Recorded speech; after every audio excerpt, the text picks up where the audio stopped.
Hello, everyone. Happy Thursday. So I am a little late this week, but like I always say, better late than ever. And as y'all can see, with the glare on the window, the sun is shining bright today, which is awesome. So one of the lovely things about summer. Anyway, today we are talking about something I think anyone who has struggled with digestive issues can relate to. If I had to start completely over with my gut health, knowing everything I know now, what would I actually do first? Because gut health has become ridiculously complicated thanks to social media. So, if you're bloated, constipated, having diarrhea, dealing with reflux, reacting to foods, or just generally feeling like your stomach has developed its own personality, you go online looking for answers.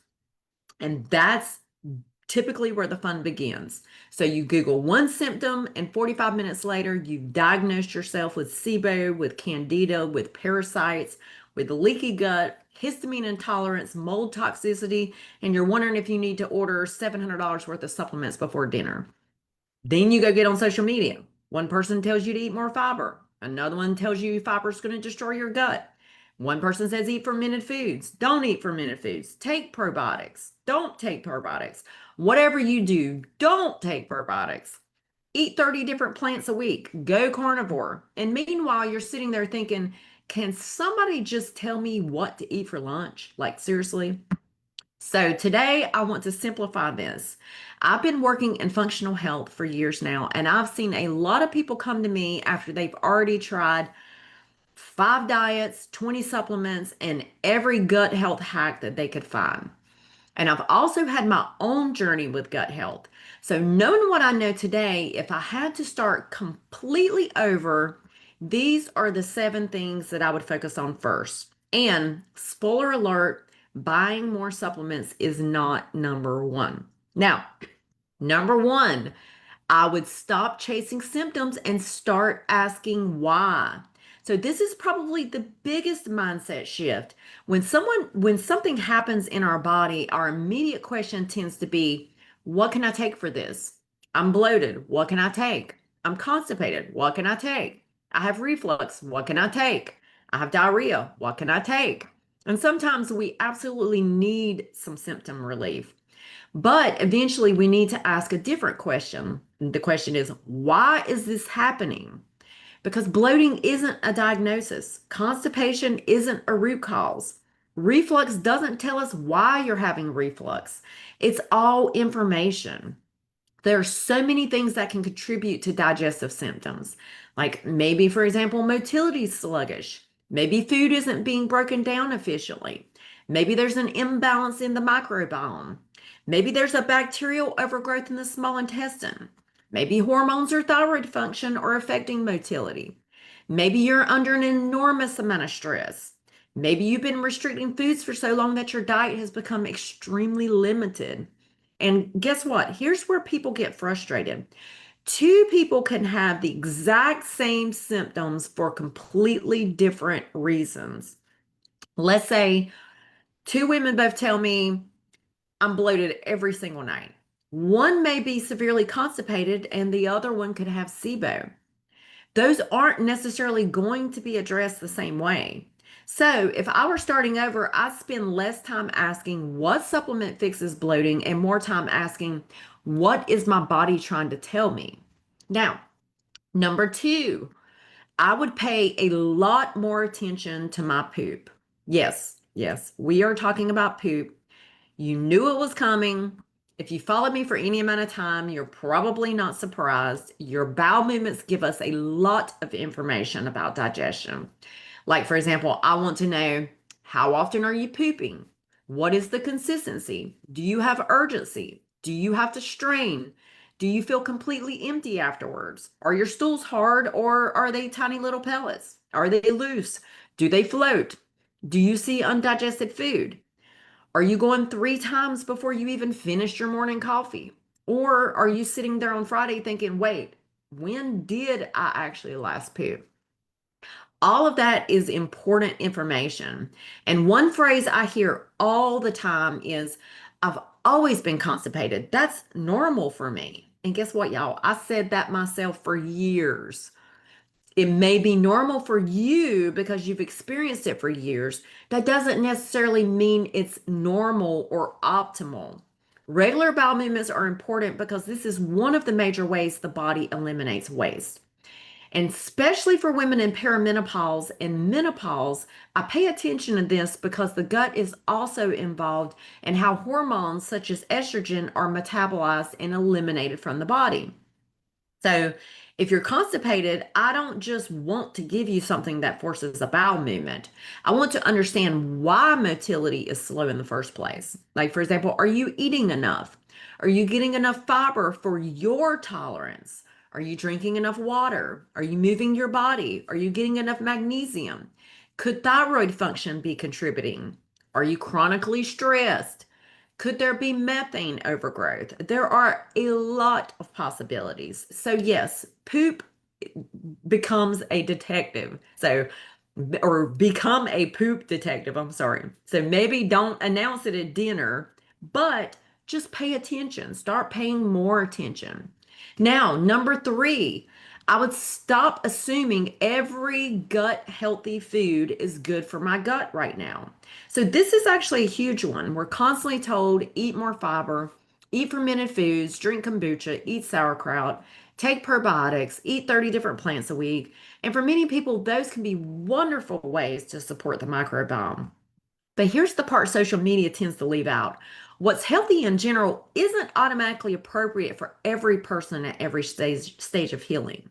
So let's just say, for example, somebody has significant bacteria overgrowth or impaired motility, and they hear, feed your good bacteria, eat tons of prebiotic fiber. So in turn, they start adding onions, garlic, beans, giant salads, resistant starch, fermented vegetables, and a fiber supplement. And then guess what? By 7 p.m., they look 6 months pregnant and they're thinking, but I ate so healthy today. Meanwhile, their intestines are literally like hosting a party. Like, that does not mean fiber is bad. It doesn't mean vegetables are bad. It doesn't mean you should avoid those foods forever. It means we need context. So sometimes the digestive system needs things simplified temporarily while we figure out what is actually going on. Then the ultimate goal is to expand the diet again because microbial diversity and dietary diversity are so, so, so important. Now, what I don't want is someone becoming afraid of food and ending up with 8 safe foods that they eat for the next 3 years. And seriously, I have worked with people that do that.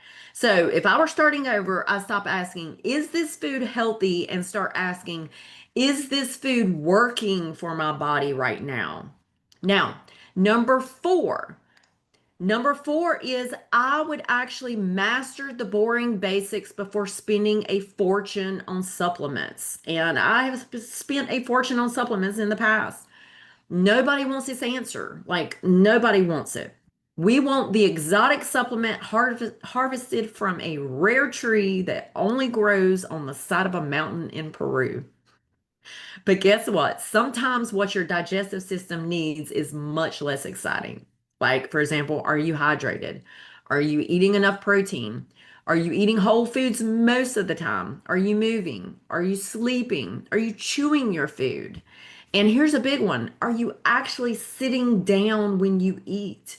So think about how many people eat breakfast in the car, lunch over a laptop, and dinner while scrolling through their phone. So we're literally eating while we're answering emails, we're eating between meetings, we're eating while arguing with someone in the Facebook comments. Then we're wondering why digestion isn't great.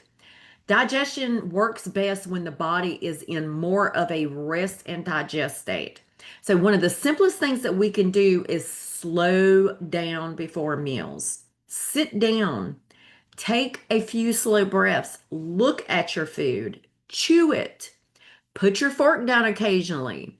Give your digestive system a fighting chance, like because digestion starts before that food ever reaches your intestines. If you inhale your lunch in 4 minutes while answering emails, your nervous system is basically thinking, apparently we're being chased by a bear, but we're also eating chicken. I'm confused. So before I built an elaborate supplement protocol, I get really consistent with the fundamentals. They aren't sexy, but they matter.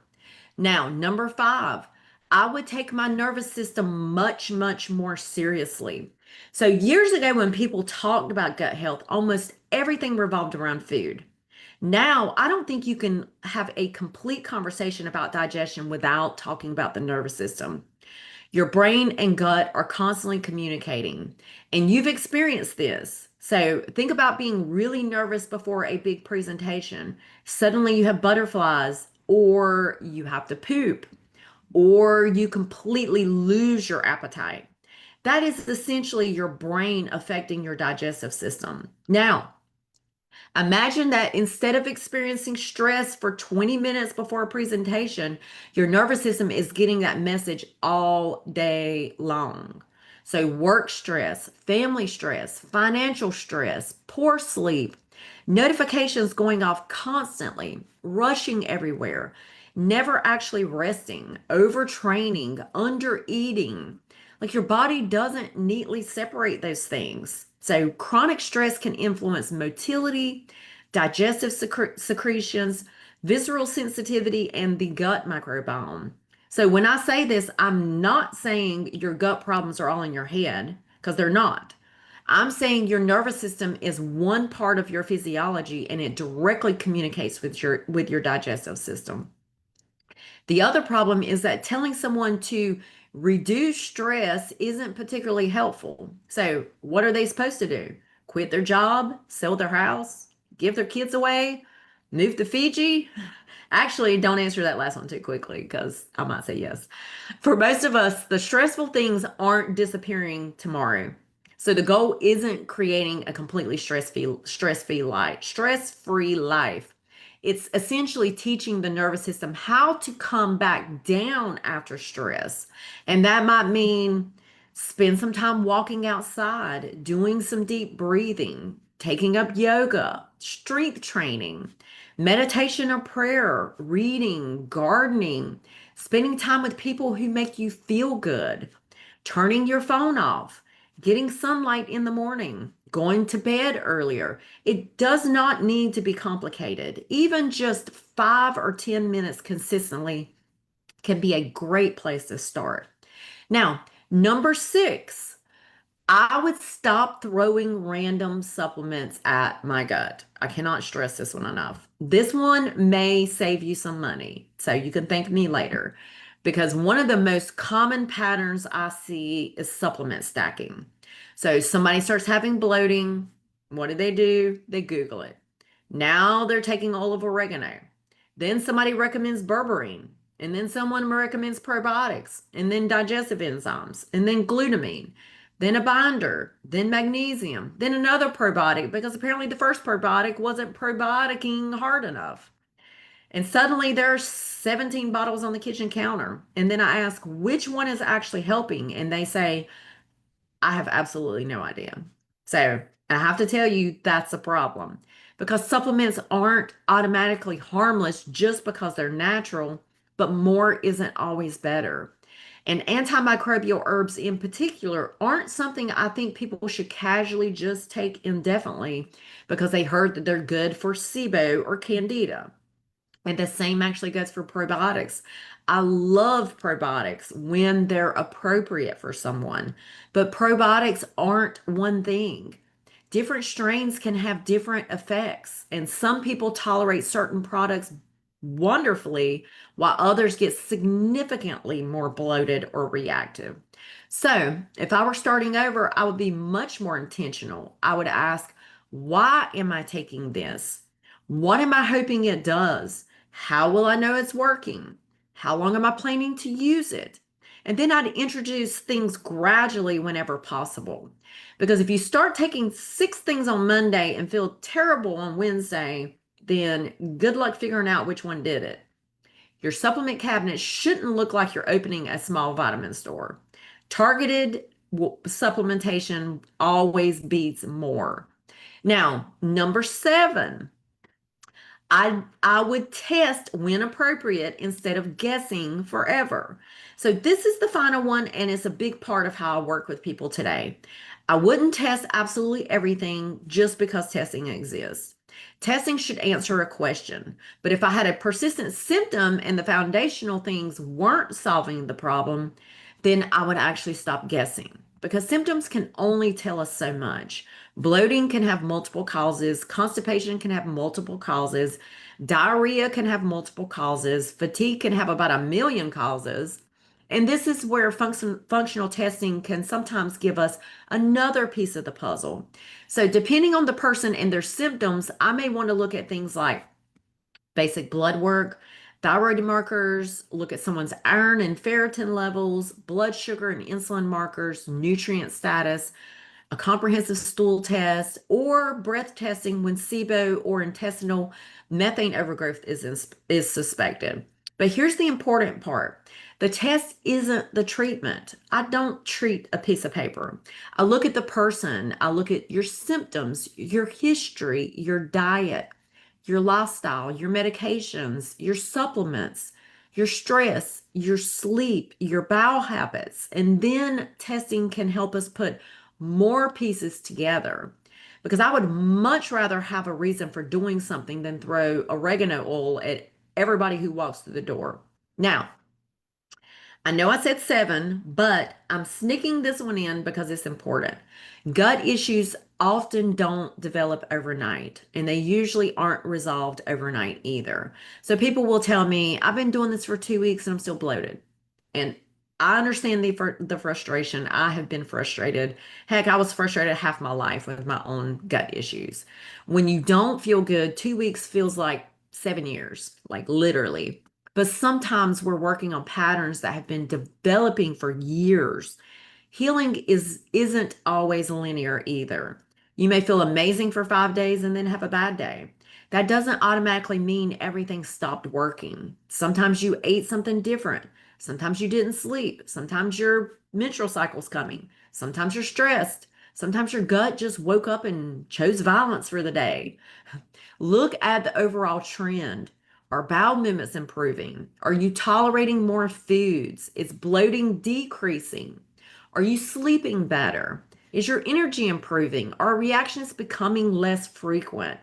Because all of those little wins matter. So, if I had to completely start over with my gut health, knowing everything I know now, here's what I'd do. Number one, stop chasing symptoms and start asking why. Number two, pay attention to bowel movements. Number three, stop assuming every gut healthy food is right for me right now. Number four, master the boring, very, very boring basics. Number five, take stress and nervous system regulation seriously. Number six, stop randomly stacking supplements.